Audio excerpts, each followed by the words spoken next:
तो चलिए फिर शुरुआत करते हैं मोशन चैप्टर के लेक्चर नंबर 5 की। आप देख रहे होंगे बड़ा बड़ा लिखा हुआ, क्या लिखा हुआ है? एक्सेलरेशन। एक्सेलरेशन को दूसरे शब्दों में ये भी कहा जा सकता है rate of change of velocity. अगर वेलोसिटी के अंदर कोई चेंज होता है टाइम के चेंज होने के साथ साथ, तो उस ऑब्जेक्ट के अंदर एक्सेलरेशन प्रोड्यूस हो जाता है। पहले मैं डेफिनेशन लिखता हूँ और फिर तुम्हें समझाने की कोशिश करता हूँ कि असल में एक्सेलरेशन होता क्या है। तो ये एक्सेलरेशन की डेफिनेशन है। Acceleration is a measure of the change in velocity of an object per unit time. कहने का मतलब ये है कि टाइम के साथ साथ अगर ऑब्जेक्ट की वेलोसिटी में चेंज होता है तो उस ऑब्जेक्ट के अंदर एक्सेलरेशन प्रोड्यूस हो जाता है। तो इस डेफिनेशन से ये पता चलता है कि वेलोसिटी के अंदर चेंज होना ज़रूरी है। अगर चेंज नहीं होगा वेलोसिटी के अंदर तो कोई एक्सेलरेशन प्रोड्यूस नहीं होगा। अब मान लो किसी ऑब्जेक्ट की वेलोसिटी शुरुआत में 4 मीटर पर सेकंड थी और वो बढ़कर हो गई है 6 मीटर पर सेकंड। तो यहाँ पे एक चेंज हम देख रहे हैं वेलोसिटी के अंदर। तो क्योंकि वेलोसिटी में चेंज हो रहा है तो इस ऑब्जेक्ट के अंदर क्या होगा? एक्सेलरेशन प्रोड्यूस होगा। इसी तरह से मान लो कि किसी ऑब्जेक्ट की वेलोसिटी 10 मीटर पर सेकंड थी, हमने उसमें ब्रेक लगा दिए और ब्रेक लगाकर उसकी वेलोसिटी घटकर हो गई है 2 मीटर पर सेकंड। तो भले ही वेलोसिटी घटी है लेकिन चेंज तो फिर भी हुआ है ना। तो वेलोसिटी में अगर चेंज होता है, चाहे वो इंक्रीज़ हो चाहे वो डिक्रीज़ हो, दोनों ही केस में चेंज तो हो रहा है। और अगर वेलोसिटी में चेंज होगा तो ऑब्जेक्ट के अंदर प्रोड्यूस हो जाएगा एक्सेलरेशन। एक्सेलरेशन तभी प्रोड्यूस होगा जब वेलोसिटी में चेंज होगा। अगर वेलोसिटी में कोई चेंज नहीं होता तो ऑब्जेक्ट का जो एक्सेलरेशन है वो क्या होगा? ज़ीरो होगा। एक्सेलरेशन को स्मॉल ए से रिप्रेजेंट किया जाता है। तो आप हमेशा याद रखिएगा, अगर आपको दिखता है कि ऑब्जेक्ट की वेलोसिटी में चेंज हो रहा है तो हम कहेंगे कि एक्सेलरेशन प्रोड्यूस हो रहा है। एक ट्रेन है जो 60 किलोमीटर पर आवर की स्पीड से लगातार चले जा रही है। ना तो उसकी स्पीड घट रही है ना उसकी स्पीड बढ़ रही है, बस एक ही स्पीड से वो लगातार चले जा रही है। तो क्या उस ट्रेन के अंदर कोई एक्सेलरेशन प्रोड्यूस होगा? तो हम कहेंगे नो, क्योंकि एक्सेलरेशन तब प्रोड्यूस होता है जब वेलोसिटी में चेंज होता है। एक ट्रेन है जो स्टेशन से स्टार्ट हुई, तो स्टेशन पे स्टार्ट होने से पहले उसकी वेलोसिटी क्या होगी? ज़ीरो। स्टार्ट होकर वेलोसिटी बढ़ते बढ़ते 60 मीटर पर सेकंड हो गई। तो इस बार वेलोसिटी में क्या हो रहा है? चेंज हो रहा है, तो इस बार एक्सेलरेशन प्रोड्यूस होगा। तो बहुत ही आसानी से एक्सेलरेशन को समझा जा सकता है। अगर चेंज इन वेलोसिटी होता है, ऑब्जेक्ट की वेलोसिटी में कोई बदलाव होता है तो उसमें एक्सेलरेशन प्रोड्यूस होगा, और अगर उसमें कोई चेंज नहीं होता तो कोई एक्सेलरेशन प्रोड्यूस नहीं होगा।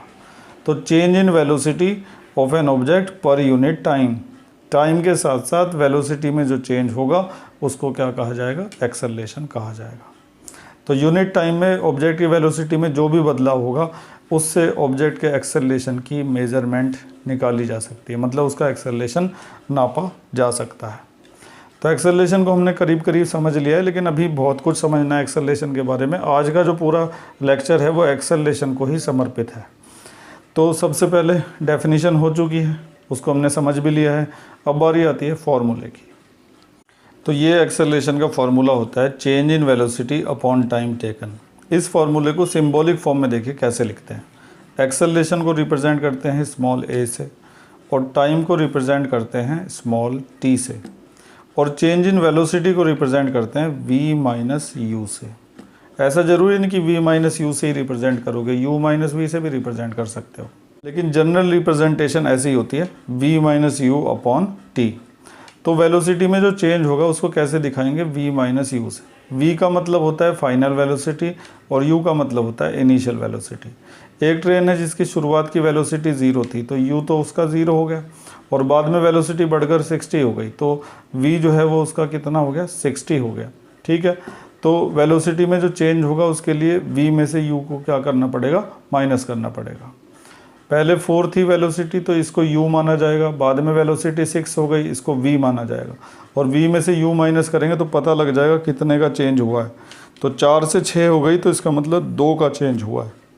तो जो चेंज इन वेलोसिटी है उसको रिप्रेजेंट किया जाएगा किससे? v माइनस यू से। तो ये हो गया एक्सेलरेशन का फॉर्मूला। डेफिनेशन हो गई, फार्मूला हो गया। अब बारी आती है यूनिट की। एक्सेलरेशन की जो यूनिट होती है वो होती है मीटर पर सेकंड स्क्वायर। ये एक्सेलरेशन की एसआई यूनिट है, स्टैंडर्ड यूनिट है। इसके अलावा इसको ऐसे भी लिखा जाता है, बल्कि ऐसे ही लिखेंगे हम, ms⁻²। ये फिज़िक्स में लिखने का स्टैंडर्ड तरीका होता है यूनिट को। तो जैसे वेलोसिटी की यूनिट क्या होती है, मीटर पर सेकंड होती है, लेकिन एक्सेलरेशन की यूनिट होती है मीटर पर सेकंड स्क्वायर। तो एक्सेलरेशन के बारे में पूरी डिटेल आ चुकी है। ये डेफिनेशन है, ये फार्मूला है और ये है उसकी यूनिट। और एक्सेलरेशन होता क्या है वो आपने इधर समझ लिया है। जब भी ऑब्जेक्ट की वेलोसिटी में कोई चेंज होगा तो हम कहेंगे कि ऑब्जेक्ट के अंदर एक्सेलरेशन प्रोड्यूस हुआ है। अगर कोई चेंज वेलोसिटी में नहीं होता तो हम कहेंगे कि ऑब्जेक्ट में कोई एक्सेलरेशन प्रोड्यूस नहीं हो रहा है। तो जहाँ भी देखो वेलोसिटी चेंज हो रही है, समझ जाओ वहाँ पे क्या हो रहा है, एक्सेलरेशन प्रोड्यूस हो रहा है। तुमने गाड़ी में एक्सेलरेटर का नाम सुना होगा कि एक्सेलरेटर दबा दो। तो एक्सेलरेटर दबाने से क्या होता है, गाड़ी की जो स्पीड है वो क्या होती है, बढ़ जाती है। तो चेंज तो होती है ना, वेलोसिटी चेंज होती है ना गाड़ी की एक्सेलरेटर दबाने से। इसीलिए उसको एक्सेलरेटर कहा जाता है, क्योंकि वो गाड़ी को क्या कर रहा है, एक्सेलरेट कर रहा है। तो उसको नाम एक्सेलरेटर इसीलिए दिया गया है क्योंकि वह गाड़ी के अंदर क्या कर रहा है, एक्सेलरेशन प्रोड्यूस कर रहा है, क्योंकि वो गाड़ी की वेलोसिटी को चेंज कर रहा है। तो अभी थोड़ा सा आप समझ गए होंगे एक्सेलरेशन के बारे में। अब हम इससे रिलेटेड और चीज़ों को भी जानने की कोशिश करेंगे आगे।